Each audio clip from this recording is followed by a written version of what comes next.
नमस्कार, मैं हूं आपके साथ शुभांगी सिंह मिश्रा। जैसा कि आप जानते हैं कि आयुष्मान में हर बार स्वास्थ्य संबंधी समस्याओं पर खास जानकारी दी जाती है। इस कड़ी में आज हमारे साथ हैं रायपुर से डॉक्टर अभिषेक जैन, जो NHMMI Narayana super speciality hospital Raipur में कंसल्टेंट गैस्ट्रोएंटेरोलॉजिस्ट हैं। डॉक्टर अभिषेक जैन, आपका स्वागत है बंसल न्यूज पर।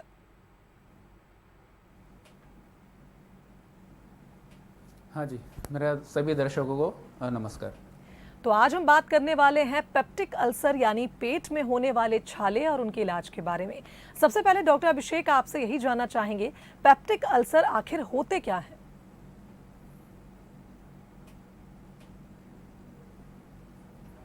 तो पेप्टिक अल्सर एक ऐसी बीमारी है, एक तो ये बता दूं कि ये कॉमन समस्या है पेट की।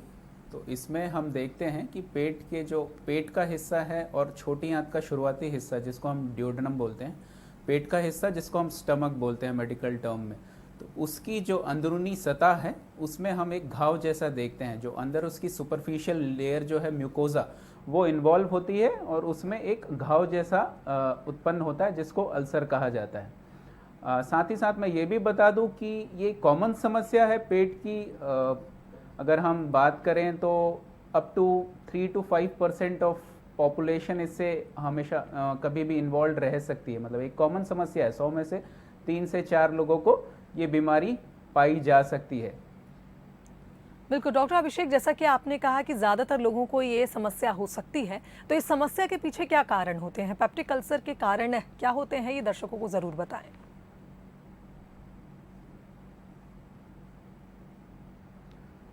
अगर मुख्यतः हम देखें तो मुख्यतः 2 कारण है इस बीमारी के, जिसमें पहला मेन कारण है बैक्टीरिया का एक इन्फेक्शन। तो उस बैक्टीरिया का नाम हम मेडिकल टर्म में हेलिकोबैक्टोरल पाइलोरी कहते हैं। एच पाइलोरी बैक्टीरिया है ये।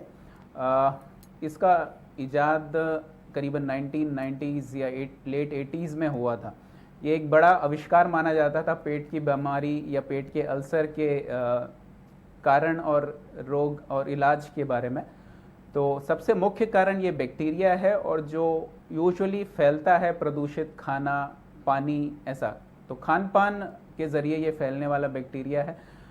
जैसे जैसे हम देखते हैं भारत में बहुत जगह कई बार ये हाइजीन और ये हमारी समस्याएं रहती हैं, तो ये बैक्टीरिया इसलिए हमारे देश में बड़ा कॉमन है। दूसरा मुख्य कारण हम बोलें तो दर्द निवारक गोलियां होती हैं। तो बहुत सारे पेशेंट्स बिना डॉक्टरी सलाह के लंबे समय से दर्द निवारक गोलियां लेते हैं। तो ये दूसरा मुख्य कारण है अल्सर डिजीज़ होने का। साथ ही साथ और भी कुछ कारण हैं जो कि उतने कॉमन नहीं हैं।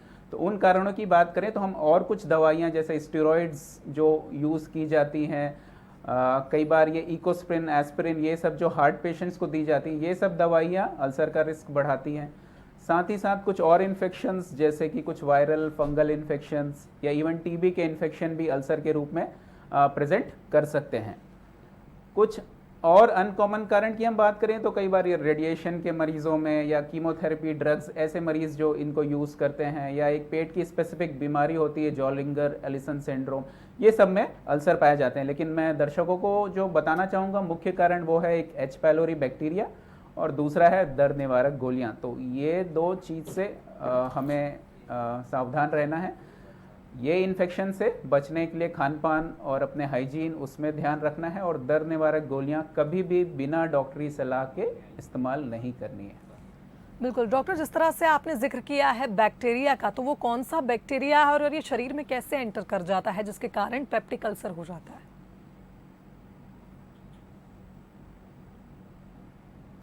तो जैसा कि मैंने बताया आपको, बैक्टीरिया का नाम है एच पाइलोरी बैक्टीरिया। ये बैक्टीरिया यूजुअली हमारे पेट में एसिड की सेक्रीशन होता है, तो काफ़ी मात्रा में एसिड प्रोड्यूस करता है। ये नॉर्मली खाने को पचाने में हमारी मदद करता है।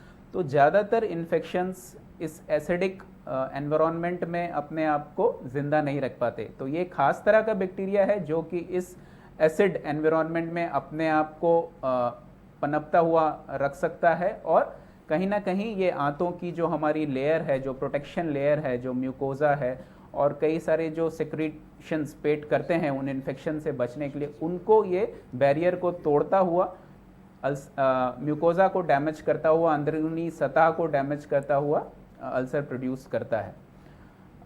तो खास तरह का बैक्टीरिया है और इसके फैलने का कारण मैंने आपको बताया, प्रदूषित खाना और पानी। तो कहीं ना कहीं ही जब भी हम अपने हाइजीन से कॉम्प्रोमाइज़ करते हैं, हम एक ऐसी जगह हम भोजन करते हैं जहाँ पे हाइजीन का ख्याल नहीं रखा गया है या पानी प्रदूषित है,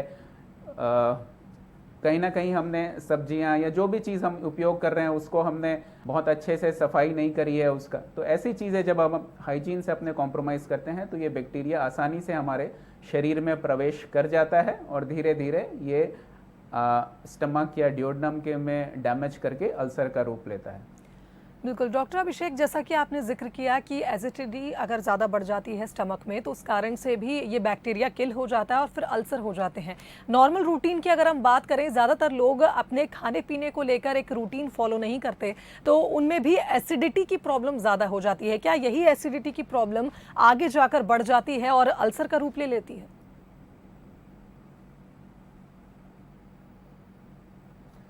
तो देखिए, एसिडिटी एक कॉमन टर्म है, मतलब जनरल भाषा में बहुत सारे लोग बहुत सारे सिम्टम्स को एसिडिटी कहते हैं। तो एसिडिटी मतलब एसिड मतलब कि कोई भी ज्वलन पदार्थ जो अंदर पेट में जलन पैदा करे या छाती में जलन पैदा करे, तो एसिडिटी तो एक कॉमन टर्म है मैं कहूँगा। इसका अल्सर एक कारण हो सकता है। अगर पेशेंट को एसिडिटी मतलब पेट में जलन या छाती में जलन ये हो रही है तो उसको अल्सर एक कारण हो सकता है। लेकिन साथ ही साथ मैं अपने दर्शकों की जानकारी के लिए ये भी बता दूं कि कई सारी पेट की और बीमारियां हैं जिसमें कि पेट में जलन की समस्या या छाती में जलन की समस्या रह सकती है। जैसे कि एक कॉमन समस्या है गैस्ट्रोइसोफेजियल रिफ्लक्स डिजीज़, तो उसमें बहुत सारे लोगों को छाती में जलन होती है, उल्टी जैसा लगता है।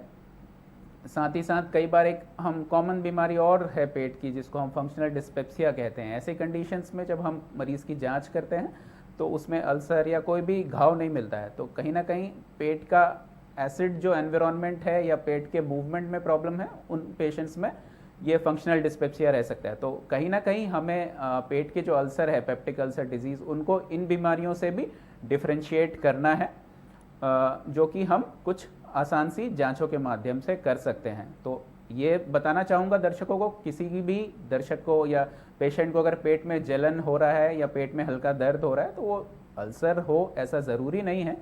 कुछ और बीमारियां भी, जैसे मैंने बताया आपको, जीआरडी या डिस्पेप्सिया, फंक्शनल डिस्पेप्सिया, ये सब जो बीमारियां ये भी रह सकती है।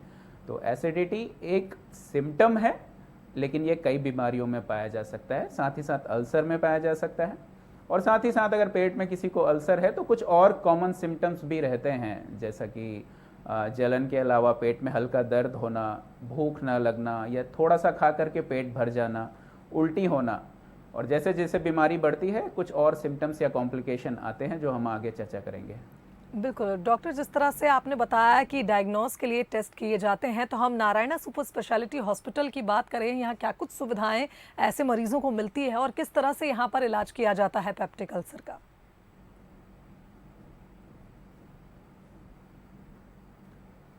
तो अगर किसी भी मरीज़ को ये सिम्टम्स हैं और हमें लगता है कि उसको ये बीमारी हो सकती है, पेट की ये बीमारियां हो सकती हैं, तो सबसे आसान तरीका जो है वो एक एंडोस्कोपी के ज़रिए इनका डायग्नोसिस किया जा सकता है। तो एंडोस्कोपी टेस्ट मतलब एक दूरबीन से एक पतली सी पाइप के द्वारा हम मुंह के रास्ते से खाने की नली, पेट और जो छोटी आंत है हमारा स्मॉल इंटेस्टाइन, उसका शुरुआती जो हिस्सा ड्यूोडेनम है उसको हम चेक करते हैं। तो यूजुअली ये मरीज़ों को खाली पेट ये जांच की जाती है, उनको कम से कम 6 से 8 घंटा खाली पेट रहने को कहा जाता है। उसके बाद हम जांच करते हैं ताकि हम पेट को अच्छी तरह से अंदर से देख सकें, कोई भी छोटी से छोटी अगर कोई परेशानी है तो वो मिस ना हो।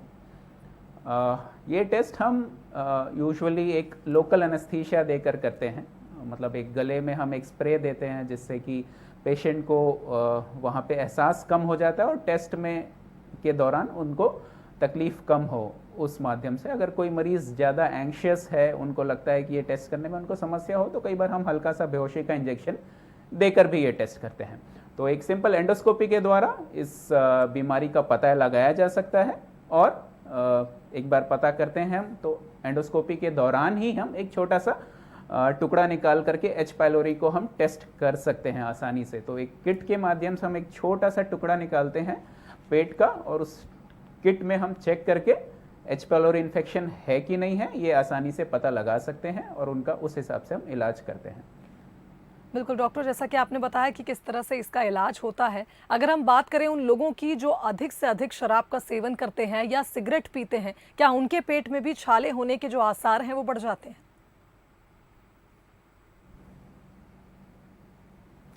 हाँ, तो ये एक इम्पॉर्टेंट क्वेश्चन है, क्योंकि हम जिस एनवायरनमेंट में रहते हैं उनका उसमें ये शराब और स्मोकिंग ये दोनों ही बहुत ज़्यादा कॉमन यूज़ में पाया जाता है। तो जैसे मैंने बताया आपको, मुख्यतः मैंने 2 कारण का जिक्र किया था अल्सर के लिए, जिसमें एक इन्फेक्शन मैंने बैक्टीरिया की बात करी, एच पाइलोरी बैक्टीरिया की, दूसरा दर्द निवारक गोलियों की बात करी। लेकिन अल्कोहल और स्मोकिंग बहुत मेजर रिस्क फैक्टर्स हैं। तो अगर किसी भी मरीज़ में अगर एच पाइलोरी इन्फेक्शन है और वो स्मोकिंग और अल्कोहल ये सब यूज़ करते हैं, तो ये बहुत बड़ा रिस्क फैक्टर है उस समस्या को बढ़ाने के लिए, उन पेशेंट्स में अल्सर कराने के लिए। तो हर पेशेंट जिसमें एच पाइलोरी बैक्टीरिया है उसको अल्सर हो ऐसा ज़रूरी नहीं है, लेकिन अगर ये स्मोकिंग, अल्कोहल ये सब रिस्क फैक्टर्स हैं, एडिक्शंस, कोई भी एडिक्शन है, अगर ये रिस्क फैक्टर हैं तो डेफिनेटली अल्सर होने के चांसेस काफ़ी बढ़ जाते हैं, और अल्सर के कॉम्प्लिकेशन होने के भी चांस बढ़ जाते हैं। तो जैसे हमने बात करी अल्सर मतलब एक घाव जैसा बना है, लेकिन जब ये घाव बढ़ जाता है तो उनमें से खून की नसें फटने का रिस्क बढ़ जाता है। कई बार अल्सर इतना डीप हो जाता है कि वो कहीं ना कहीं सीधा स्टमक या इंटेस्टाइन में परफोरेशन मतलब एक छेद पैदा कर सकता है। ये बहुत ड्रेडेड कॉम्प्लिकेशन है अल्सर डिजीज़ के, ब्लीडिंग होना, परफोरेशन होना, या कई बार अल्सर जब बनता है और उसमें घाव भर के वो सिकुड़ जाता है तो कई बार आंतों में रुकावट पैदा कर सकता है। तो ये सब कॉम्प्लिकेशन का रिस्क और बढ़ता जाता है। इसलिए अल्कोहल, स्मोकिंग हमेशा ये चीज़ें मतलब खतरनाक है, किसी भी बीमारी के लिए खतरनाक है, अल्सर के लिए भी खतरनाक है, और इनका सेवन बंद किया जाना चाहिए। बिल्कुल सही कहा डॉक्टर अभिषेक आपने। जिस तरह से धूम्रपान हर चीज़ में, हर जगह पर वर्जित होता है, ऐसे में लोगों को भी समझना चाहिए कि ये उनके सेहत के लिए कितना हानिकारक हो सकता है। पेप्टिक अल्सर की हम बात कर रहे हैं, ज़्यादातर इंडियंस की अगर हम बात करें, हमारे देश में चाय की जो आदत होती है वो बहुत ज़्यादा हो जाती है, और कभी कभार ये, इसे हम मिथ कहें या आप ही से क्लियर करेंगे कि ये मिथ है या ये सच्चाई है कि ज़्यादा चाय के सेवन से भी पेट पर इसका असर पड़ता है और अल्सर होने की संभावना बढ़ जाती है।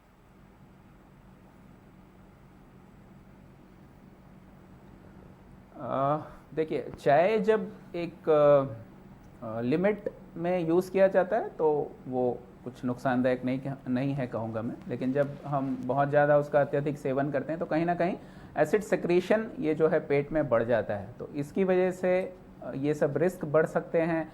ये आपको जैसे और कुछ बीमारियां मैंने जिक्र किया, GERD का रिस्क, ये सब चीज़ें एसिड सेक्रीशन की बढ़ने की वजह से फिर बढ़ सकते हैं। तो कहीं ना कहीं चाय का उपयोग आप कर सकते हैं निश्चित, लेकिन एक लिमिट में करें, बहुत ज़्यादा उपयोग उसका हानिकारक हो सकता है। बिल्कुल डॉक्टर अभिषेक, आपने इस बीमारी से जुड़े लक्षण तो बता दिए हैं। अब अगर इसका इलाज किया जाए तो क्या कुछ चीज़ें इसमें इस्तेमाल की जाती हैं, किस तरह से डाइट प्लान दिया जाता है, मरीज़ को कैसे एक तरह से हैंडल किया जाता है, क्या कुछ उसको पूरा रूटीन अपनाने के लिए कहा जाता है जिससे जल्दी से जल्दी ये बीमारी दूर हो जाए?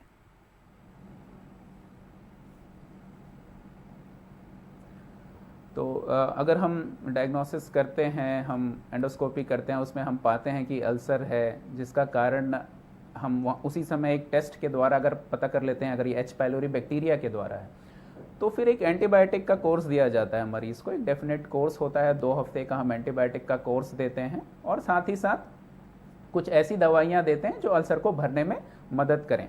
तो एक एंटीबायोटिक के बाद ये अल्सर को भरने की जो हम दवा की बात कर रहे हैं, ये एक 6 से 8 हफ्ता, 10 हफ्ता, 12 हफ्ता, जैसे भी मरीज़ को सिम्टम्स हैं उसके अकॉर्डिंगली ये दिया जाता है। तो धीरे धीरे एक बार इन्फेक्शन ख़त्म होता है और फिर अल्सर का घाव जो है वो धीरे धीरे भरना शुरू होता है। तो ज़्यादातर मरीज़ों में 3 हफ्ते में अल्सर ठीक हो जाता है। ये तो रही ट्रीटमेंट की बात। अब उनको, जैसे अब डाइट की बात कर रहे हैं, तो मैंने बोला हाइजीन का बहुत बड़ा रोल है उस इन्फेक्शन को प्रिवेंट करने में। तो सबसे ज़रूरी है कि हम एक हाइजीनिक डाइट लें, हम खाना अच्छे से पका हुआ खाएं, बाहर की चीज़ें जहाँ पे अगर हमें लग रहा है कि हाइजीन कॉम्प्रोमाइज्ड हो सकता है, उस खाने से बचें। पानी का उपयोग हम एक फ़िल्टर्ड वाटर लें या उबाल करके, जहाँ पे ये सुविधा नहीं है तो आसानी से घर में उबाल करके पानी पिया जा सकता है, जिससे हम इन्फेक्शन को बचा सकें। मैंने आपको बोला स्मोकिंग, अल्कोहल, ये सारे रिस्क फैक्टर्स हैं, ये सब चीज़ों को हटाना होगा। हम पेशेंट को एडवाइस करते हैं कि आप इन सब चीज़ों से बचें, तो आप फिर से आपको नया इन्फेक्शन होने का रिस्क या पेट की अगली कोई भी तकलीफ होने का रिस्क कम हो जाता है। डाइट में, एक हेल्दी डाइट में जैसे चीज़ें हम हमेशा बोलते हैं कि आप पत्ते दर सब्जियां लें, फल का उपयोग अच्छे से करें, अपने खाने में ऑयली, स्पाइसी ऐसी चीज़ों को प्रिवेंट करें जो कि आपके एसिड सेक्रीशन को बढ़ा सकती हैं। तो ये सब चीज़ों का उपयोग आप कम करें। एक हेल्दी डाइट लें जिसमें एक बहुत सारी ग्रीन वेजिटेबल्स हैं, फ्रूट्स हैं और प्रोटीन की मात्रा है कि हेल्दी डाइट लें। रेगुलर एक्सरसाइज करें जो कि आपके हेल्दी लिविंग के लिए इम्पॉर्टेंट है, आपके शरीर की बहुत सारी समस्याओं से बचने के लिए आपकी ज़रूरी है। मोटापा और ये सब चीज़ से जो बचा सकती है वो चीज़ ज़रूरी। तो आप हेल्दी एक्सरसाइज करें, आप एक हेल्दी डाइट लें, अल्कोहल, स्मोकिंग, ये सब से बचें। और दूसरी एक इम्पॉर्टेंट चीज़ ये भी है कि आजकल हमारी लाइफस्टाइल बहुत ही स्ट्रेसफुल होती है। बहुत सारी चीज़ें, सोशल मीडिया, ये सब चीज़ें, बहुत सारी चीज़ें हमारा स्ट्रेस बढ़ा रही हैं, हमारी लाइफस्टाइल ऐसी हो गई है। तो स्ट्रेस भी एक इम्पॉर्टेंट फैक्टर है बीमारियों को बढ़ाने में। जैसा कि स्मोकिंग, अल्कोहल ये चीज़ों को बढ़ाती हैं, वैसे ही स्ट्रेस भी एक इम्पॉर्टेंट फैक्टर है। तो कहीं ना कहीं ज़रूरी है कि हम अपने लाइफ में स्ट्रेस को कंट्रोल रखें, जिसमें कि हमारी एक्सरसाइज, योगा, मेडिटेशन, ये सब चीज़ें हमें हेल्प करती हैं। तो इन सब का सहारा लें, हेल्दी डाइट और हेल्दी लाइफस्टाइल रखें। बिल्कुल डॉक्टर अभिषेक, आपने हमारे दर्शकों को बताया किस तरह से वो इस बीमारी से बच सकते हैं, क्या कुछ रूटीन वो अपना सकते हैं। अगर हम बात करें कैंसर की, तो कब एक अल्सर कैंसर बन जाता है और क्या कुछ उसके पीछे कारण रहते हैं, ये आपसे जानना चाहेंगे।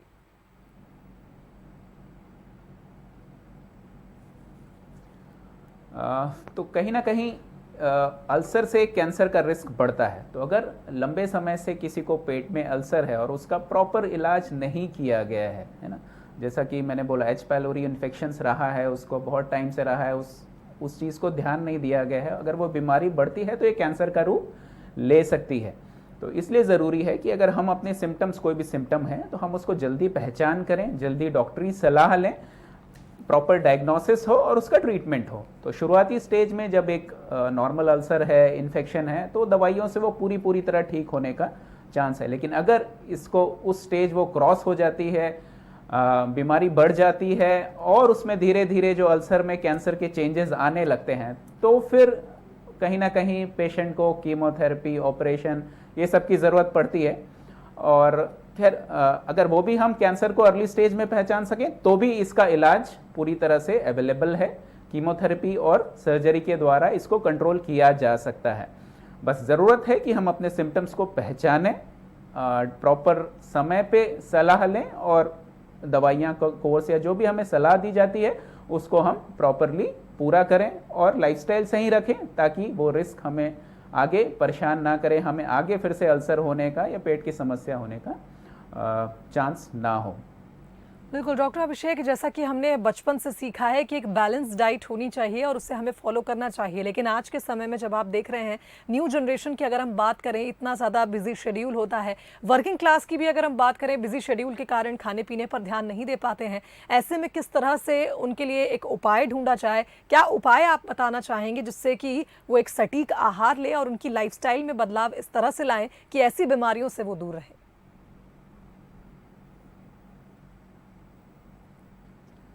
तो अभी जैसे मैंने कुछ चर्चा भी करी थी, तो डाइट में हमेशा हमें ज़रूरी है कि हम ग्रीन वेजिटेबल्स भरपूर मात्रा में लें, अपने फ्रूट्स, सैलड्स, ये सब का ध्यान रखें। प्रोटीन्स मतलब जो दाल, पनीर, ये सब चीज़ें जो हाई रिच, दूध, जो प्रोटीन वाली चीज़ें हैं उनका अच्छे से इस्तेमाल करें। कहीं ना कहीं ऑयल, घी, स्पाइसी चीज़ें या बहुत ज़्यादा मीठी चीज़ें जैसे कोल्ड ड्रिंक जिसमें बहुत ज़्यादा शुगर कंटेंट होता है, या बहुत सारी ऐसी स्टोर्ड चीज़ें जो लंबे समय तक, जिसमें बहुत नमक का प्रयोग होता है, जिनको स्टोर किया जाता है, पैकेज्ड फूड, ये सब चीज़ों से बचें। तो ये कहीं ना कहीं अल्सर की बात करें या चाहे शरीर की कोई भी अन्य समस्याओं की, शुगर, बीपी या हमारी बहुत सारी लाइफस्टाइल डिजीज़ेस की बात करें, मोटापा की बात करें, तो कहीं ना कहीं ये सब जो चीज़ें हैं वो हमारी हर प्रकार की बीमारियों को बढ़ाती है। तो ज़रूरी है कि हम एक बैलेंस डाइट लें जिसमें कि हम वेजिटेबल्स अच्छे से लें, प्रोटीन की मात्रा रखें, ऑयली चीज़, फास्ट फूड्स, पैकेज्ड फूड्स, ये सब को हम अवॉइड करें, बहुत ज़्यादा मीठी चीज़ों का उपयोग ना करें, हम अपने वेट को मेंटेन करके चलें, रेगुलर एक्सरसाइज करें जो कि कहीं ना कहीं हमारे वेट को मेंटेन करने में हमारी मदद करता है, हमारे हार्ट और बाकी इंपॉर्टेंट ऑर्गन्स को रिजुविनेट करता है। तो रेगुलर एक्सरसाइज करें, नींद पूरी लें, अपने स्ट्रेस को कंट्रोल रखें जिसमें आप योगा, मेडिटेशन, वो सब आपकी हेल्प कर सकते हैं। तो नींद भी एक इम्पॉर्टेंट पार्ट है, स्ट्रेस कंट्रोल करना भी एक हेल्दी लाइफस्टाइल या हेल्दी लाइफस्टाइल का पार्ट है। तो ये सब चीज़ें ज़रूरी हैं कि हम एक बैलेंस्ड लाइफ रखें, क्योंकि स्ट्रेस, कंपटीशन, वो सब चीज़ें अपनी जगह है, लेकिन अपनी सेहत का ख्याल रखना भी हमारा ही फ़र्ज़ है ताकि बीमारियों से बचा जा सके, क्योंकि वो कहीं ना कहीं अपने स्ट्रेस को और बढ़ाने वाली बात होगी अगर हम उनका ध्यान नहीं रखते हैं तो। बिल्कुल डॉक्टर अभिषेक, कई बीमारियां आनुवांशिक होती हैं, हेरिडिटी के कारण हो जाती हैं, तो क्या पेट में होने वाली ये तकलीफ यानी पेप्टिक अल्सर भी हेरिडिटी के कारण भी लोगों को हो जाती है?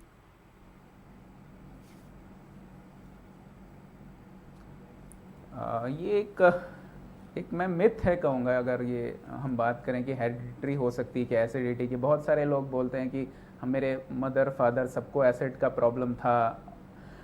तो एक्चुअल में ये मिथ है। कुछ फैक्टर्स, जेनेटिक फैक्टर्स हो सकते हैं जो कि आपके पेप्टिक अल्सर डिजीज़ को बढ़ा सकते हैं, कुछ फैक्टर्स, लेकिन बहुत ज़्यादा फैक्टर्स नहीं है, वो बहुत ज़्यादा इंपॉर्टेंट या बहुत ज़्यादा कॉमन फैक्टर्स नहीं है मैं कहूँगा।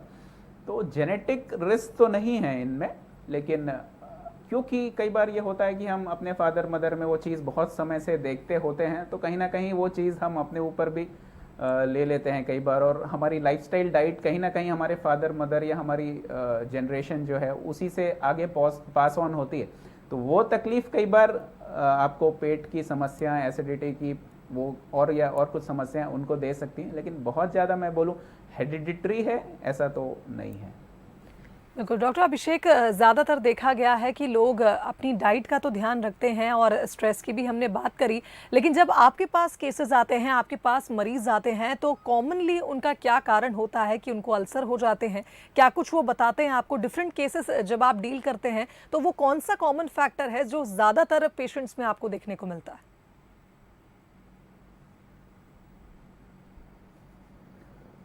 तो नॉर्मली जैसे मैंने बोला, पेट की जो समस्याएं जो हमारे पास हम कॉमनली देखते हैं उसमें पेट में जलन होना, पेट में दर्द होना, उल्टी होना या उल्टी जैसा लगना, भूख न लगना, तो ये सब कॉमन समस्या ही लेकर आते हैं पेशेंट्स। अगर बीमारी बढ़ती है तो फिर वेट लॉस का होना या उल्टी में ब्लड आना, ये सब तकलीफ़ें रह सकती हैं।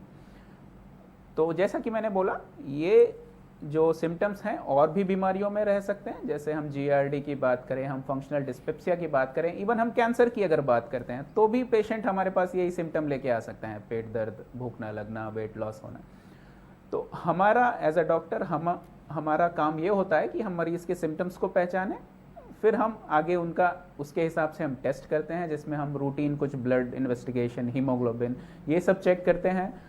जैसे मरीज़ को ज़रूरत है हम एंडोस्कोपी एडवाइस करते हैं, और उसके द्वारा हम ये चीज़ को हमें डिफरेंशिएट करना है कि ये अल्सर की बीमारी है, कहीं कैंसर का कोई प्रमाण तो नहीं है, कहीं ये सिर्फ एक डिस्पेप्सिया की बीमारी है या एक जीआरडी की बीमारी है। तो जैसा हम डायग्नोसिस करते हैं उसके अकॉर्डिंगली हम उनको ट्रीटमेंट करते हैं। साथ ही साथ जो हम अदर फैक्टर्स की हम बात कर रहे थे, स्ट्रेस, डाइट, अल्कोहल, स्मोकिंग, ये सब चीज़ों को हम हमेशा अपने मरीज़ों से डिस्कस करते हैं, उनको सलाह देते हैं कि ये सब चीज़ें से कुछ गलत अगर एडिक्शंस हैं तो उनसे बचें और हेल्दी लाइफस्टाइल का पार्ट रखें। जैसा डायग्नोसिस बीमारी का होता है, अगर अल्सर है तो एक एंटीबायोटिक का कोर्स अगर ज़रूरत है, कुछ मेडिसिन्स जिससे अल्सर भरे, वो सब हम देते हैं। अगर हमें कहीं भी कोई कैंसर का प्रमाण लगता है तो हम कोशिश करते हैं कि उसका बायोप्सी उसी समय कर लें, उसका डायग्नोसिस कंफर्म करें और आगे मरीज़ को जो भी ट्रीटमेंट उसके लिए ज़रूरी है उसको हम आगे करें और मरीज़ को जल्द से जल्द ठीक करने की कोशिश करें।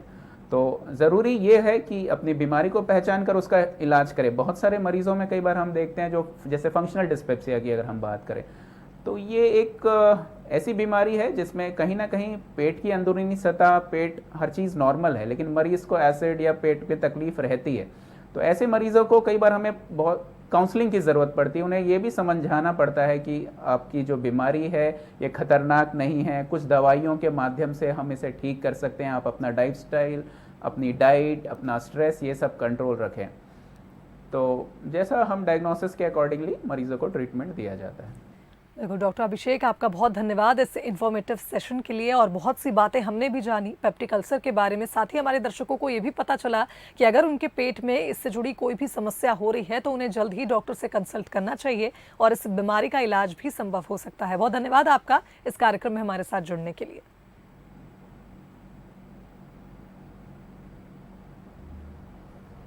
Thank you. तो आज डॉक्टर अभिषेक जैन से पेप्टिक अल्सर के बारे में जाना। निश्चित रूप से आपको भी सभी सवालों के जवाब मिल गए होंगे। यदि आप भी पेट की किसी भी समस्या से परेशान हैं तो फौरन डॉक्टर से संपर्क करें और स्वस्थ रहें।